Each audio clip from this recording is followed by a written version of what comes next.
I call it Every Child Succeeds, which by any standard is a great improvement and significantly less oppressive than its predecessor law, No Child Left Behind, for many reasons.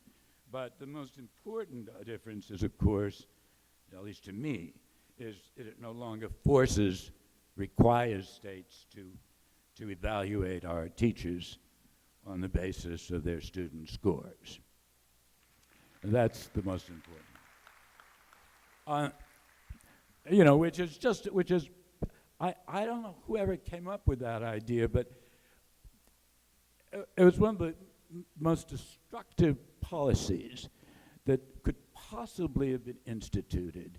I'm not saying this simply out of respect for our profession, which I think is a beautiful profession, but it's just hard to understand how anybody who knew anything about education, would ever imagine that. Well, look how absurd it is. I was in Tennessee a couple of years ago where they did have this thing where teachers were evaluated by their student scores on the tests, but what about the teachers who taught subjects that weren't tested? You know what they did? They gave them a choice. You can choose to be judged by the math scores or the ELA scores, even though you don't teach that subject, even for phys ed.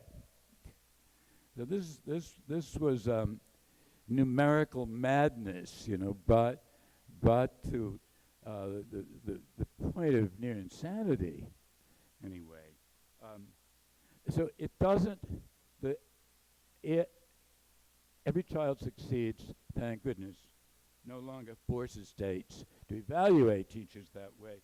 On the other hand, it does not prohibit states from doing so. And therein lies the challenge.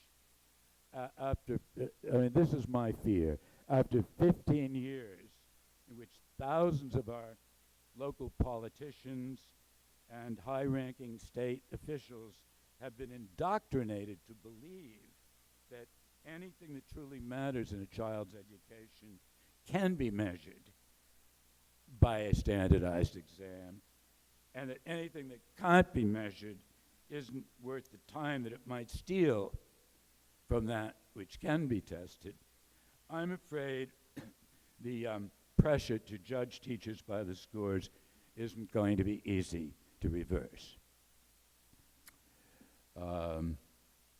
Now, I know the CEA has made a valiant effort to prevent this, the recent initiative, an effort that the testing advocates for now have successfully resisted. And I know the struggle will go on in this state, as it must, and in those many other states in which I've been spending time with teachers in these recent months. Here's why it's so important that this struggle continue. Wholly apart from the damage this obsessive emphasis on testing has been doing to the dignity, autonomy, and creativity of teachers, there's another reason why the struggle must go on, and this is the enormous damage that all of this is doing to the day-to-day well-being of our children.